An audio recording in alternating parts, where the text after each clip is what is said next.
Well, hello. I am back, and at the right time. As we call it here at the library, it's Jello season. What does that mean? Well, today we're going to talk about food, and we're going to talk about cookbooks. Jello season at the library is when people start calling us, especially our reference desk, and saying, my Aunt Myrna used to make a Jello salad with pretzels and black cherries. Do you have a recipe for that? They will find that recipe for you. That's one of the things that they do. Why? Because we have a huge cookbook selection here at the library. Today we're going to talk about appetizers, though, because this is a time when people have get-togethers in their homes, fall things, Thanksgiving's coming up, Christmas time. You just, easy eats, treats, and they're not, you say, oh, an appetizer, that's just to get you ready for the main meal. You don't have to have a main meal. You can have an entire spread with appetizers. The cool thing about cookbooks is you don't know what you want until you actually look in the cookbook and see what they have. And that's one of the things about cookbooks. My mom used to read cookbooks as if they were novels. She'd go through, she'd make notes, she'd mark off pages, things that she did. She'd tinker with the recipe, she loved to do that. And as a result, my house has a lot of cookbooks in it. So I've been through everything from the Galloping Gourmet to Jeff Smith, to Ina Garten, to Julia Child. Of course, Julia Child and Jacques Pepin, who have a special place in the bookshelves. But all those cookbooks, and one of the things they all kind of talk about is hors d'oeuvres. And hors d'oeuvres, we have several books about hors d'oeuvres. One of the first ones I'm going to talk about is the Cook's Cook's Kitchen. You may see them on PBS, they're on all the time. This is entirely about appetizers. And it's filled with all kinds of different ideas, from veggie appetizers to the kind that you think of. When you think of an appetizer, you probably think of pigs in blanket or rolled up meatballs or something like that. But this is all kinds of things. Dessert appetizers, kid-friendly appetizers. It's a very nice book. It's Cook's Appetizer book. Now, another group that I like to go to is Tasty. And I'm not sure if Tasty's still around, but their website is still around. And this is Tasty's book, latest and greatest. It has meals, it has everything.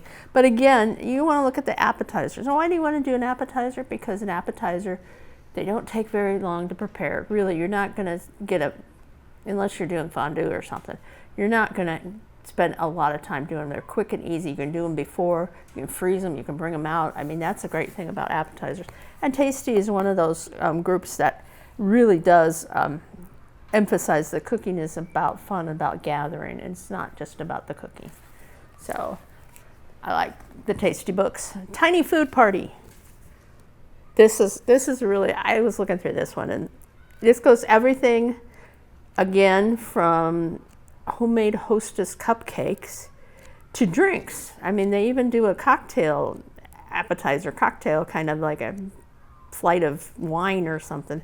But again, it's tiny food, it's filling. You take a little means a lot, and tiny food is something that's happened in probably the last 10 years or so.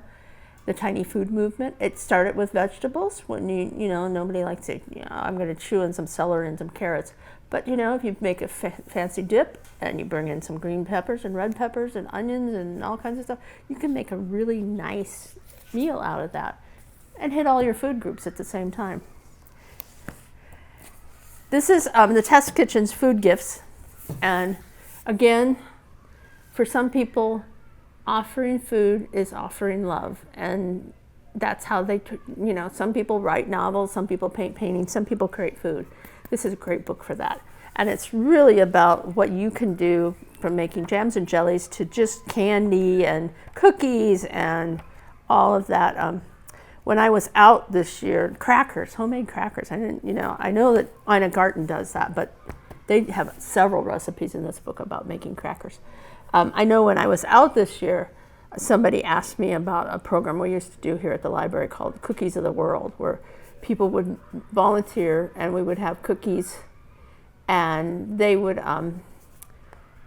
from all over the country, and then they'd explain what the cookie was from, and then we'd have like a cookie table where you could go and grab a cookie and make a tray of cookies for yourself to take home, and that was very popular for a long time.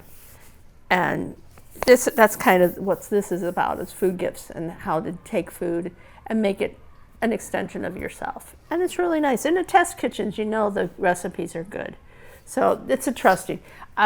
If you, with an author or with a chef, depending on who it is, you can trust them. That's the best thing about a cookbook. Ina Garten you can trust.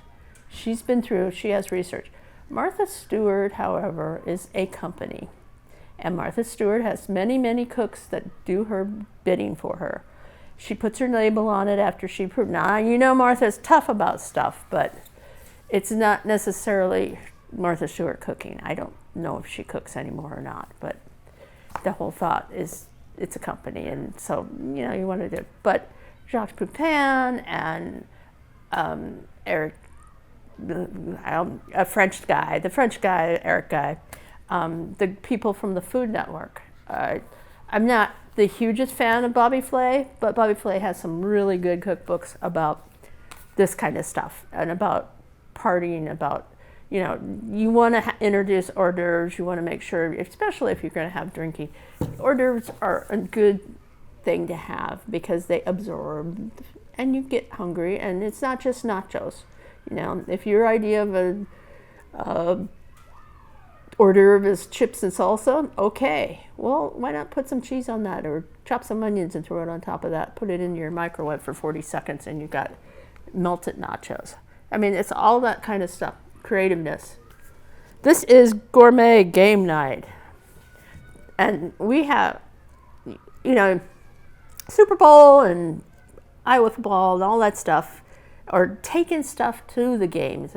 I know you're not supposed to, but I know at high school games there's some people who do tailgate in the stands, so they bring their stuff, and it's all kinds of stuff from hearty foods to sweets, treats, and again, it's gourmet game night, so even if you're not going to eat at the time, you can take some home with you and little sample things. And it doesn't have to be filling. You can have one or two things and then go have dinner later, or you can just splurge on this and not have dinner at all. So one of the phenomena in the last couple of years is boards. Now, boards have been around for a long time, but really just fancy caterers were doing that. They've simplified it quite a bit so that anybody can do a board, and boards are really cool, especially if you're not going to have your Thanksgiving dinner until late in the afternoon, or you don't do anything at Christmas dinner, but you have a Christmas Eve gathering. Maybe it's okay to serve hors d'oeuvres, and you do the hearty, you do the mild, you do the sweets. But this author, who is Megan Brown, has all kinds of ideas and then puts the idea in context of how you might want to serve it, or what kind of party you would have to serve these things. Candy cane caprese salad. How is that? Does that look hard to you? It's not hard at all. It's pretty cool. And then there was another Christmas tree board, going somewhere, take a Christmas tree board. And it's veggies, and it's good for you, which is, New Year's Eve board. And this one has a clock in the middle of it with nuts and candies and all kinds of things. Because, again, if you're having drinks or if you're having a dinner afterwards, maybe you just want some little nibble things. I have a friend who, her idea of an hors d'oeuvre is a box of bugles and spray cheese. And you just stuff the bugles and put them on a plate. There you go. A turkey board for Thanksgiving, Valentine's Day board. And there's movie night boards. I mean, every kind of board you can think of is here. And then, about 2 years later, Brilliant Bites was her second book. And it's just samples, just kind of sampley things that you can do. And I'm home tonight, I don't feel like cooking, so let's just whip up some hors d'oeuvres. And what do we have in the pantry?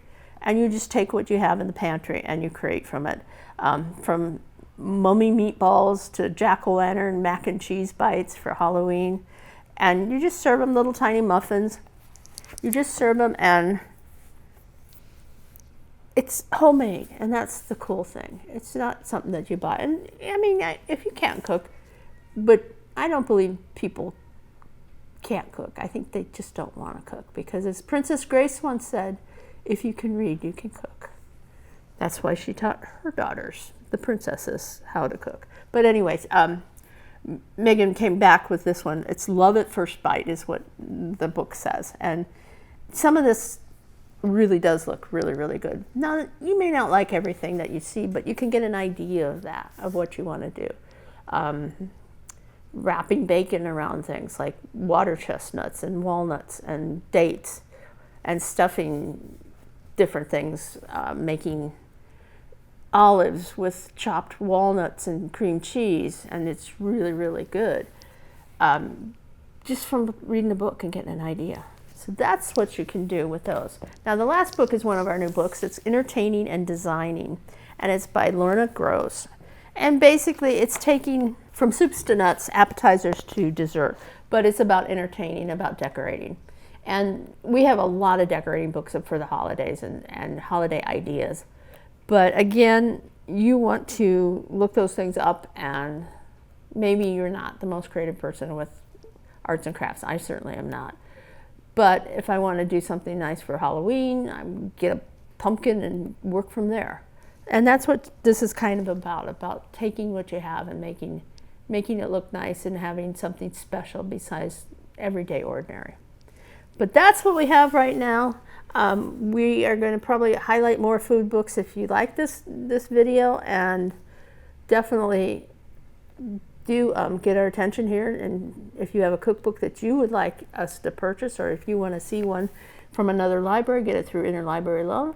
But we for sure are coming on this season, and it's a good time to think about, let's cook.